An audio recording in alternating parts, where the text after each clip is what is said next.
Hi, Assalamualaikum warahmatullahi wabarakatuh. My name is MIOR AZRIN bin HUSIN. My matrix number is 2024963816. So, the Malaysian Education Blueprint 2013-2025 (MBB) was created and developed by the Malaysian Ministry of Education to restructure Malaysia's education system so that it can meet the need of a fast-changing global economy and society. So, this strategy was designed in response to critical educational demands and intends to address important concerns such as improving student outcomes, closing performance disparity across demographics, and preparing students for the future.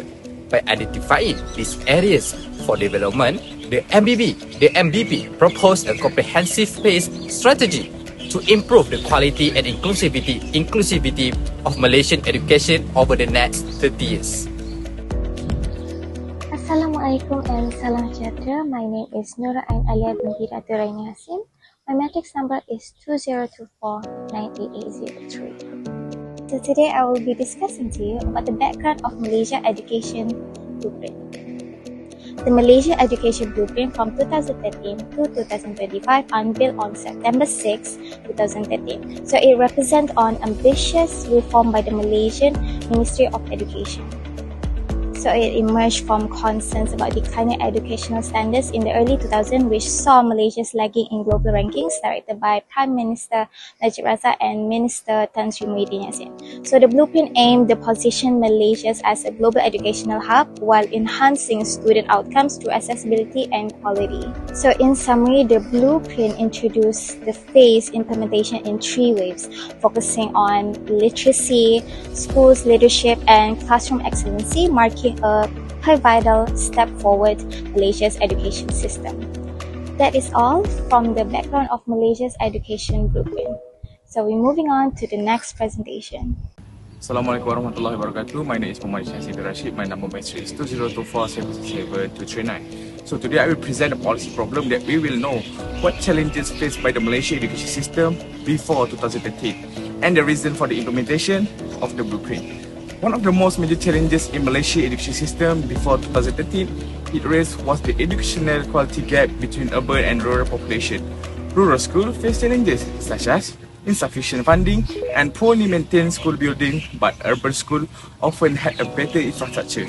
Not only that, rigorous and exam-oriented is also one of the challenges, with an emphasis of the road of memorization and over critical thinking and problem-solving abilities. Another key difficulty was the absence of focus on English language competence. Many students fail with it owing to a lack of exposure and practice in English. On the other hand, inconsistent quality of the teacher were the inconsistent in the qualification and training of educators. Finally, unequal access to the education. Some people struggle to attend school on a regular basis due to financial restriction, of a lack of transportation and insufficient school infrastructure.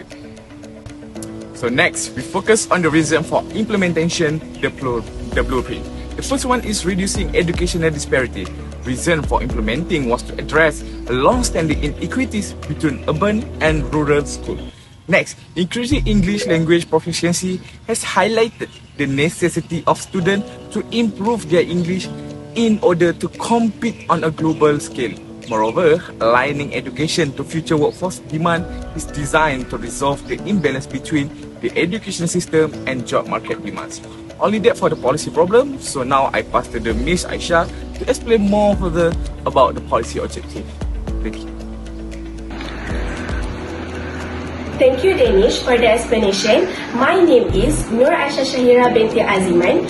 My matric number is 2024-741-399. So today, I will explain about policy objective. The first objective is understanding the current performance and challenges.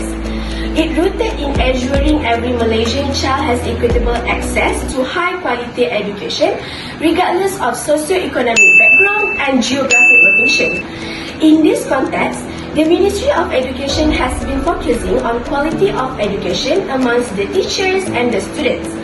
However, every objective will face challenges before achieving it, which curriculum relevance is one of it.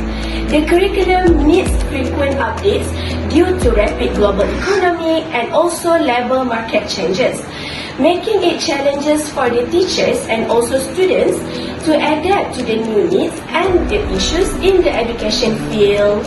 Next, the second objective is establishing a clear vision and aspirations.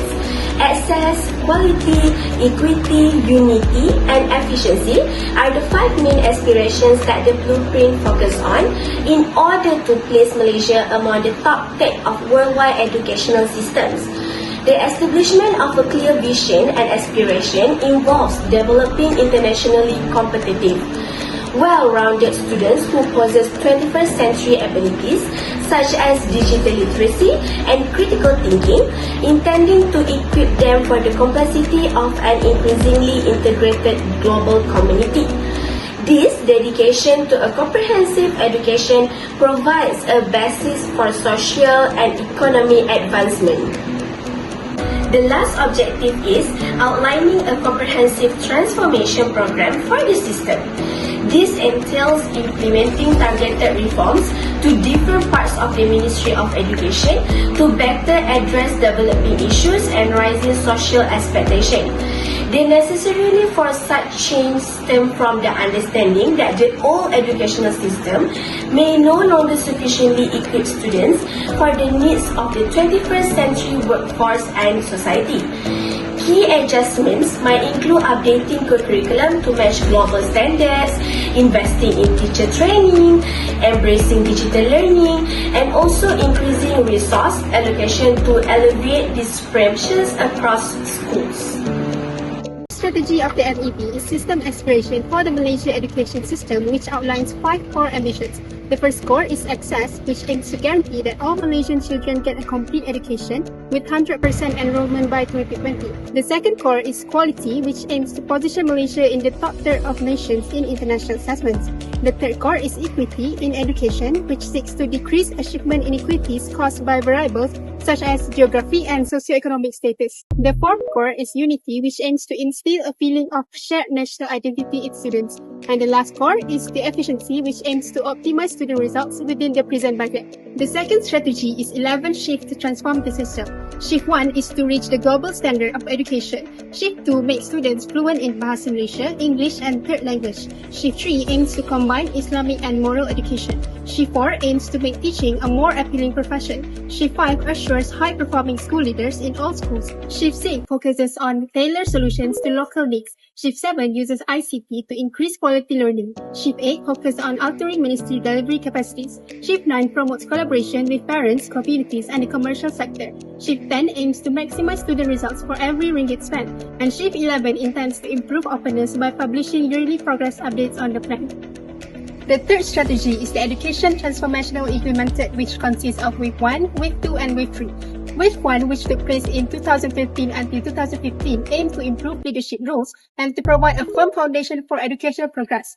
Wave 2, which took place in 2016 until 2020, aimed to build on Wave 1's fundamental successes by increasing the rate of development and pushing significant improvements in curriculum, teacher quality, and educational fairness. And Wave 3, which took place between 2021 until 2025 next year, emphasized on attaining excellence via more autonomy, innovation, and sustainability in education sector.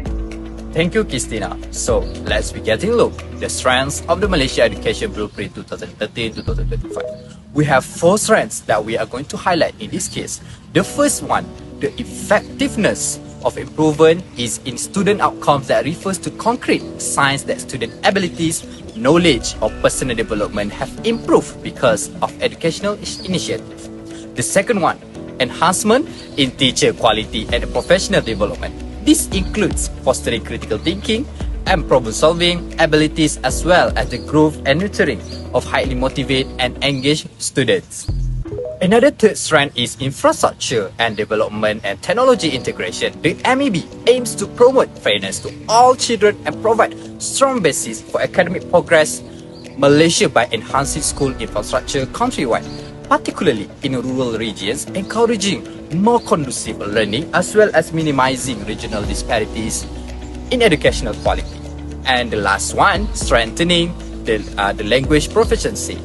As everyone knows, it is crucial for us to be able to speak and understand the English language fluently because language proficiency improves overall community's abilities. For instance, during listening, speaking, reading, or writing, these abilities are critical not just for academic and professional achievement, but also for personal growth and interpersonal connections. That is all for the strength. Now I'm going to pass to Danish to explain the weakness. Thank you, Mr. MIOR. So hi, we have seen again in the same screen. So now let's focus on the weakness and the challenges of Malaysia Education Blueprint 2013 until 2025. The first weakness and the challenges of Malaysia Education Blueprint is gaps in rural-urban education equity. The disparity in rural-urban education equality continue to be a significant concern since access to quality resources, qualified instructor, academic program differ greatly across spaces and insufficient digital connection. So the equity gap is especially pronounced in Sabah and Sarawak, both of which are largely rural state. Schools in this place suffer both topography and economic problem. Next, challenges and weakness in Malaysia Education Blueprint is challenge in bilingual proficiency, inconsistent of English language training between schools. Many rural and impoverished schools lack skilled English instructor, student, and leaving considerable competence disparities.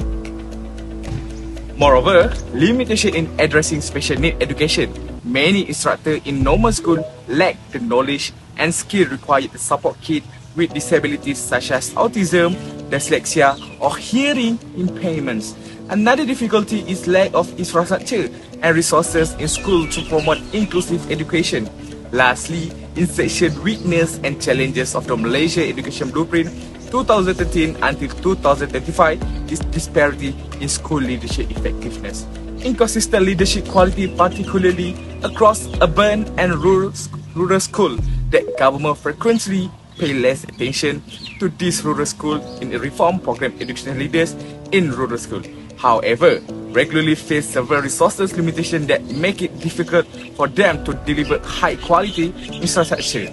Only that from this part, now we go to the next section of recommendation for policy improvement that will be presented by the Miss Ain. Thank you and bye-bye.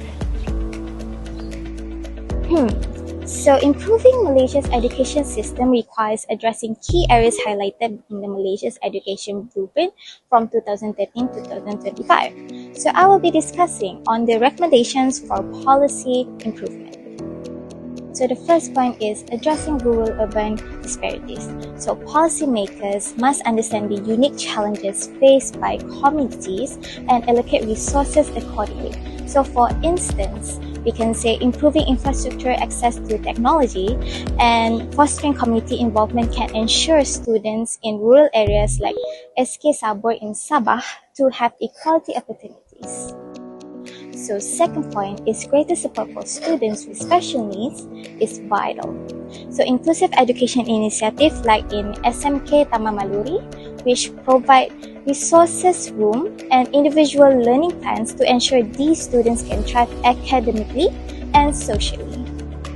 Furthermore, the third point is teacher training and retention must be strengthened. So enhancing practical training at IPG and implementing competency based on career path can boost teacher quality and job satisfaction as well as improving student outcomes. So last but not least is improving English language proficiency. So for example, we can say that programs like the highly immersive program HIP have proven effective as seen at SKSD Mary in Kuching, where activities significantly boosted students and teachers' fluency on English language. Overall, these comprehensive strategies align with the blueprint goals, ensuring equality and high-quality education for all students. So that is all from the recommendation. We're moving on to the next presentation. All in all, the Malaysia Education Blueprint has greatly contributed to the growth of the nation's educational system, making it more competitive in the globalized era. The blueprint has developed Malaysians who can compete globally and achieve outstanding career results. Additionally, it also improved academic quality, boosted Malaysia's ranking in international assessments, and facilitated learning in various settings. The country's advanced educational techniques have attracted foreign attention, resulting in positive educational outcomes. There was a plan to reimagine our education system to be world-class, so we could prepare Malaysia's children for the needs of the 21st century through many transformational initiatives, by raising the quality of technical and vocational education.